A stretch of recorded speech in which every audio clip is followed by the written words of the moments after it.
What's up, everyone? This is Luke Moss from Mountain West Connection. But more importantly, today I have on Chandler Jacobs from CSU Basketball. Welcome, man. Thanks for coming on. Perfect. Thanks for having me, man. It's a good opportunity. I'm excited. Yeah, for sure. Just wanted to give a little background for some Ram fans that maybe not know where you came from or how you landed on the Rams this year. But came from Missouri City, Texas. It's near the hmm Houston area. I went to Elkins High School as a junior. I saw your team went 35-2. You made it to Yeah, the Texas 5A state championship game. yeah. Lost by three. That's nothing to sneeze at. Not at all. uh, and then your senior year, you won district MVP. hmm Went on to go play for Dallas Baptist University D2 school, really good D2 school, for Yeah. 4 years. You were an All American there. You won the Lone Star Conference Defensive Player of the Year. You were recruited and actually signed with Texas Tech, who was Yeah. in the national championship game in Yeah. 2019, but you chose CSU instead. Thank Yes. every Ram fan is thankful for that. Me too, um, man. yeah, and you've helped CSU to a 20-3 record. Currently third in the Mountain West. Just coming off the Boise State game where you had 16 points, 7 rebounds, and essentially took over that game late. So I just wanted Yep. to start there with you. It was kind of incredible seeing that game. I was watching with some buddies, and Yeah. it seemed like you were scoring every basket late. Not only scoring every basket, but making every defensive play. Yeah. What clicked for you there at the end of that game?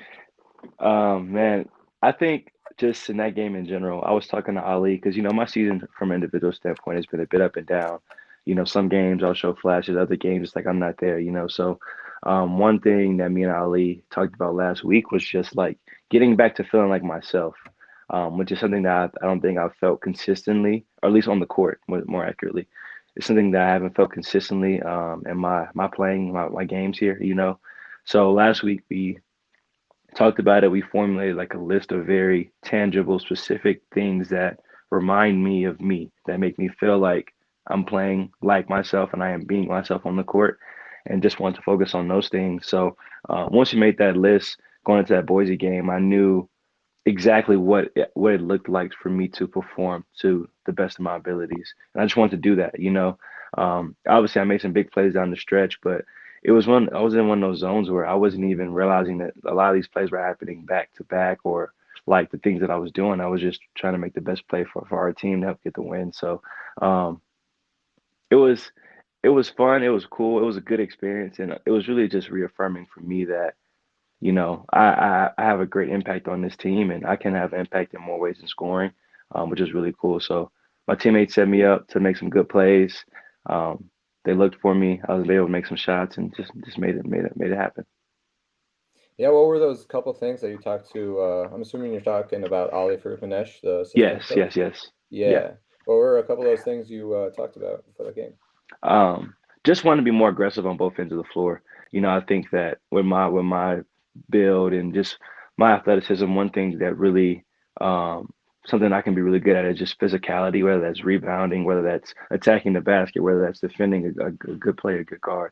So coming into this game, I wanted to really focus on being physical, um, which was a broad like term that was used to mean a lot in my game, whether that's driving to the basket or, defending, as I said before. So coming into the game, I wanted to be really active with my hands. We set a goal of deflections that I wanted to get, a goal of rebounds that I wanted to get, um, and then just filling the game out, attacking open shots, whether that was from three, whether that was attacking closeouts, whatever the case may be, just being very aggressive in terms of my mindset going into the game. So, and that, it panned out. I was able to get some key stops, some help our team get some key stops, score some key buckets down the stretch, obviously. So I think it all worked well.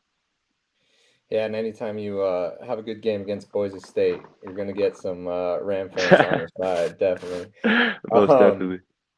yeah, I'll tell you one thing. I was watching some highlights of you at Dallas Baptist, and Yeah, one thing that like really stood out was your physicality and your yeah, defensive versatility and just your length. And I yeah. remember looking at you before you got on our team, before I saw you in any action with CSU, hmm and I'll tell you, man, like it completely translated. Like your That's defense, dope. especially. really, Yeah. really jumps off the screen. I haven't seen a defensive player at CSU like you in a really, really long time. Thanks, man. That's Um, awesome. yeah, what's contributed to that mentality just to like buy in on that end of the floor? It's so funny, growing up, as a child, you believe the narratives people kind of say of you. So growing up, I used to always hear this like, "You're not a good defender. You're not quick enough. You're not this enough," and it really stuck with me. In my last 2 years at DBU, a couple of my coaches that came to me and they were just like, "Chandler, you can be an elite defender. Like the physical tools you have, the athleticism, the length, the strength, like you can be an elite defender at any level, So once I kind of began to hear that from them, I then began to believe in myself. And I think that was when my defensive ability really took a jump. And coming into this situation when Ali and Coach Meta were recruiting me, that was one thing they really preached was like, we really could use your defensive impact that you have on the game.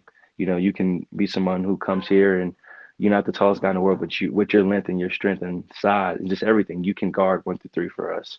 Like you can come and really be a versatile piece. And um, for me, hearing that, that was really empowering because it gave me a sense of purpose on this team. And it was like, it made me feel like, okay, I can help this team win. And it's so crazy whenever you feel like you can be useful, or you have a function or a purpose, how much that can just really embolden your heart and just and give you courage. So I credit a lot of me buying into my defensive role to Ali and Medved just because they preached that into me in the summer. Medved was saying you could be an all conference guy defensively, like you can really have an impact. And coming this late in the season, or me still trying to kind of fill out my role as the season has went on. I've gotten to a point now where like I don't know offensively what my role will be every game, but I know every game I can bring that and I can do that, and that'll help us win. So just taking a lot of pride and trying to continue that. So yeah, Awesome, man. Yeah, and defense obviously always translates to offense. always. Um, that Boise State game, though, man, you were you were getting up, blocking shots, you were dropping people on the perimeter. That was it was like I was watching LeBron out there. That was pretty impressive. Thanks, man. Thank you, man. No, I I just felt wanted really to locked read. in. That was awesome. Yeah, no, dude, that was great. But I just wanted to read a tweet from you. John Hmm. Rothstein, who is someone I just really respect in the college Yeah, basketball media yeah, environment. He said Chandler Jacobs changes the ceiling for Colorado State. Will play somewhere at the next level. Has yeah, that been something you've thought about? Like, I know it's yeah, weird to talk about this with someone who maybe hasn't gotten a starting opportunity. Maybe hmm, you've started a couple games, I think, yeah, with like a mid-major conference team. yeah, But the reality is, when I watch a game, I see you, and you again, you just really jump off the screen defensively, and yeah, just seeing that, it's hard for me not to think that NBA scouts would look at that and be like, this guy could help us at the next level. yeah. And the reason I ask is because I remember when I was in like high school or Hmm.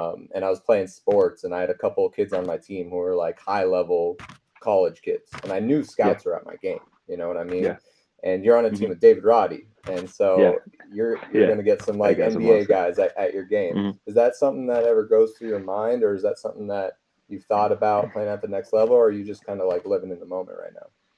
I would say a little bit of both. I think at the beginning of the season, whenever I was kind of going through the ups and downs, and even today still, I sometimes doubted like whether I would get an opportunity to play, at the next level. That's always been my goal, but um, I think that me coming to Division 1 this year and just experiencing the transition and everything, I was doubting myself a little bit, and also just like maybe those dreams that I always had, maybe they won't come true for me. But um, that tweet especially was really cool and really encouraging for me because Boise State was probably the game that I felt most like myself this season. I just felt like I was very true to myself. I played within my role. I helped the team win. I did what I could. Um, so to get that kind of, I guess, reaction from somebody that I also respected, opinion that I also respect, was like, okay, I'm doing something right. So that felt really good, and was a huge confidence booster for me. And on the tweet he says, Chandler Jacobs changes the ceiling for Colorado State, whatever the case may be. And that's something that Ali has told me from day one. Like when you bring what you bring to the table, like what we do as a team instantly increases. So it was crazy to hear that from an outsider looking in, because Ali is my guy. I'm really close with him. So sometimes what he says kind of goes in one ear and out the other. Like, you just telling me that because you care about me or whatever. But to hear that from a third party perspective was really big. So, the NBA has always been my goal and still will continue to be my goal. But yeah, I think about it sometimes, but I just try to live in a moment these days. I'm a fifth year guy. I don't have much eligibility left. This is my last season, literally. So I just got to enjoy where I'm at now and let the chips fall where they may. Yeah, I was gonna ask. I saw an interview with you previously, and you Mm, were talking about you never really had dreams of playing in the NBA. Your goal was yeah, kind of to get to college and play big time college basketball. yeah, How has it been this year playing in front of sold out crowds at Moby, which is, I mean, going through COVID. I know you weren't yeah, here, but it was tough for a lot of guys. yeah. I could How has imagine. been playing in front of that environment been? It's been so crazy. It's been amazing, and I think that sometimes where you are, kind of, we allow that to dictate what we think we can accomplish at times. So coming out of high school, I had one offer, which was a Division II offer. I go to a Division II school, and I had a great career there, but playing in the NBA wasn't really like on my radar. So it was one of those things where like I never really could fathom it happening. So now to be playing like on a top team in college basketball, playing in Moby with in front of 8,000 people, which pales in comparison to NBA crowds. But for me, coming from DBU, where I'm playing in front of 1,000 on a good game, is like ridiculous to me. Though I remember the first game against Oral Roberts, coming out and just seeing the stands, just like seeming like they just went on forever. Like the people, it was honestly a crazy experience. Um, and that's just been so fun to be a part of. I've been so honored to be a part of that and get that opportunity. Playing big time college basketball has always been a dream of mine. Um, so now to be doing it here with people that I thoroughly enjoy, I feel like I feel like it couldn't have worked out any better for me. So to be perfectly honest with you, like we have a team full of good guys, loving people. Um, and that's a paramount value for me in my life, just being around loving and caring individuals, because I feel like that's what I am. So to surround myself with that, as well as accomplish some of the goals and dreams I've had for myself, is I couldn't have wished it up any better. Yeah, sounds like the dream. Yeah, I want to go back to your decision to sign with CSU because yeah, I think most Rams fans saw like, oh, this guy who was going to go to Texas Tech, a hmm, Big 12 school. They were in the yeah, literally national championship a couple of yeah, years ago. yeah. Decided to decommit and sign with CSU. So, could you just kind of Mhm. explain a little bit like what went into that decision? Yeah, so obviously coming out of high school, I went off for Division II. So coming into this recruiting process, being with my extra year of eligibility, I had 30, I had 30, 40 plus schools, talking to me, texting me, all these kinds of things. And it was a lot. It was something I was not used to. It was an interesting experience to say the least. So with that being said, I committed to Texas Tech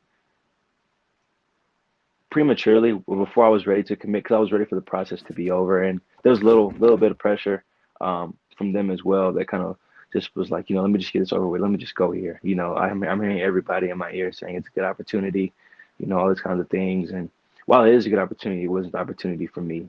And I think that I committed on a Sunday, and I think that next Monday morning I woke up like in cold sweats, like at 5 o'clock in the morning, and I felt like I was in a bad dream. It was not. It was. And I couldn't believe I committed there because I knew it wasn't true to me. I knew it wasn't the decision I wanted to make, and I knew that immediately.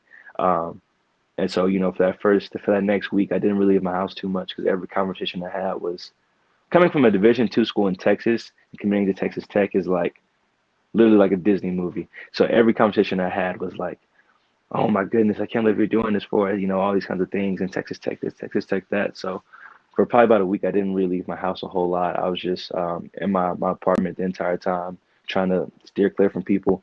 Um, so then, I figured out if I get out of my scholarship agreement, which I could. Um, and as soon as I found out that I could, I did, because even if I had decided to go back to Texas Tech eventually, it was one of those things where I wanted to make the decision that felt most core to me and my values and align with my values. And Texas Tech wasn't that. Um, so after I decommitted, I uh, I didn't hit anybody up, any schools up. I just took a couple of days to myself to like decompress. So I quietly decommitted, and then schools slowly started finding out that I decommitted and would call me back or whatever, trying to get back in the loop. But I think once I decommitted, I knew where I wanted to go. I loved CSU from the jump. Me and Ali built a really good relationship throughout the recruiting process, and he was a really caring individual, and I could sense that, from the first phone call. And after I decommitted from Tech, I put up an Instagram post just detailing the emotional turmoil and just things that I was going through at the time. It was a very candid, very vulnerable message or whatever I put on there. And Ali, he texted me probably the next day, and he's like, "I saw your post. Are you doing okay? Like, how can I be praying for you? What's going on?" And when I already knew I wanted to go to CSU, that just pushed it over the edge because it was like those are the kind of people I want to surround myself with. People that care about me more as a basketball player. Because at this point, I wasn't committed to CSU. Like he was just checking on me from a literal like, "Are you okay?" standpoint. Um, and that was the coolest thing to me in the world. So that was when I knew I wanted to come here. Yeah, that's awesome.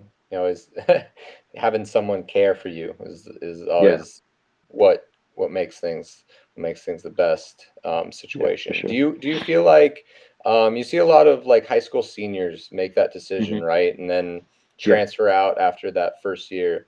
Do you think yeah, you already? I mean, you were in D2, but you had gone a little older. You had kind of yeah, experienced the college process. Do you think your kind of mental maturity in that situation helped with that decision as far as like realizing you might have uh, kind of jumped the yeah, gun a little bit there? yeah, yeah, definitely. I think so often in life we make decisions based off what others think is best for us, as opposed to what's like really true to ourselves. And I think a lot of high school kids fall victim to that because like all we have is the inner circle that we allow within to in our realms, in our worlds, and everybody has an opinion, everybody has an agenda, so they're all pulling us in different directions. But me being 22 years old and me being an older guy and me being a 4-year college vet, it was like, no, I want to go somewhere where I feel like my values, the things that are very paramount to me, are valued as well, and where I feel like they can be most fulfilled. So when I get jumped the gun, I knew immediately it wasn't what I wanted to do, and it was just one of those things where like I've learned a lot over my experience in college basketball, some good, some bad, and even to take you back before my college decision to go to Dallas Baptist, that previous summer, my last summer of AAU, I learned this lesson. Go somewhere where you're celebrated, not tolerated. Go somewhere. That was the slogan that I came up with myself with every decision I make in life. Go somewhere where an individual or a group of individuals will love you on your worst day just as much as they do on your best day. Um, and don't go somewhere because you see it's a good opportunity or it could be a good opportunity. Go somewhere where the people really matter because that's what life is about, and where you matter to the people. So that was my decision, and that was I guess the emotional or mental perspective I was bringing into it. Yeah, with like social media nowadays, I can imagine you coming from Texas that when you have all those friends from the Houston Yeah, area and stuff, like when you say you're committing to Texas Tech, I can imagine them all being like, "Oh, you're committing yeah, it to was a crazy. school that just won the national championship." Like they're Yeah, all it was aware of crazy. it, as opposed to CSU, which is a school that maybe Yeah, people in your circle back home aren't as aware of. So I can yeah, see why that would be kind of a tough decision there. yeah. To give you a little Yeah. perspective, on my Instagram, I think I gained 900 followers in 3 days when I committed to Texas Tech. Like it was ridiculous. Yeah, I bet. It was wild. Yeah. How did with I know you talked about Ali Frukmanesh, Mm, who is obviously a tremendous recruiter. Sounds like a yeah, incredible person and a great yeah, developer of young men on the yeah. basketball court. How is your relationship not only with him but the entire staff and Nico Medved been? Mhm. It's been so cool. Because Ali was my main connection, obviously at first, because he was my lead recruiter, but Medved and Joe Deciman and Aaron Katsuma and AY and Emma, our I think she's director of basketball operations. I'm not really sure her title exactly, but just the whole staff, like everybody is good people. Everybody has good intentions. Everybody wants the best for you, and it's so crazy. I've had candid conversations, just voicing, the things that I'm feeling that I'm going through with just about everybody on staff. Medved, Coach Jones, Cooley, AY, Aaron Katsuma, Joe, everyone. Everyone has had an active um, interest in my life and interest in just my well being as a person. Medved has called me to his office. We probably had five or six like really candid conversations where neither of us minced words. Like he voiced his frustration with me, but also voiced his concern for me. I voiced my similar situations with him, and it's been a very open dialogue with everyone. And I just think that that is so unique at the college level because, when people have certain levels of power over you, like systematic power over you, they may often feel like, I don't have to care about you. I don't have to value what you say because, for lack of a better phrase, I own you. You signed your scholarship agreement. And I think a lot of universities kind of take that for granted and don't take the time to really develop relationships with individuals. But this staff is not like that. Like they're great people, and um, I love Dallas Baptist. I love my coaching staff at Dallas Baptist, and a few of the teammates I've had over the years. But this is probably the most fun and fulfilling year I've had, top to bottom. The entire coaching staff, the players, from just a people standpoint that I think I've had in all my years of college basketball. And I'll only be here for less than a year, which is very sad for me, but I'm very grateful. Yeah, it's that for all of us, I think. um, how is that? Tell me if I'm wrong, but Nico Yeah. Medved comes off as a very like cool, like level-headed guy. Doesn't get Hmm. like too extreme in his yelling at Yeah. players. Which Yeah. I heard an interview with your experience, obviously with your AAU Hmm. coach and maybe your high school coach. I don't know about Dallas Yeah. Baptist, but and I've experienced myself. Basketball Yeah. coaches can get really intense sometimes. Yeah. Do you ever? Is that ever a part of like Nico Medved's coaching style, or um, Yeah. can you explain that a little bit? Yeah, at times it is, and he has he has moments where you can kind of slowly see his anger building up or his frustration, and then he'll just kind of like it's funny. So he does it sometimes, but one thing I will say he does a great job of, he's not in the business of embarrassing players, and I think that that's a really big thing, because some coaches they use that embarrassment to kind of like pull things out of you, or they try to connect with you or just try to like hit you at a certain point. But that's not the most effective way to communicate with people because how can you really show you care about somebody when you're at the same time mocking and embarrassing them in front of their peers?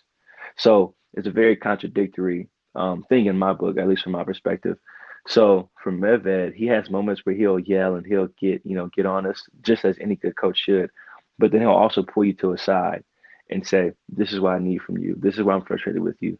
This is what I like that you've done." And um, that's just so big. Like you can't belittle that. You can't discredit that. Like that goes a long way because it shows that he respects you as a person and cares about you as a person.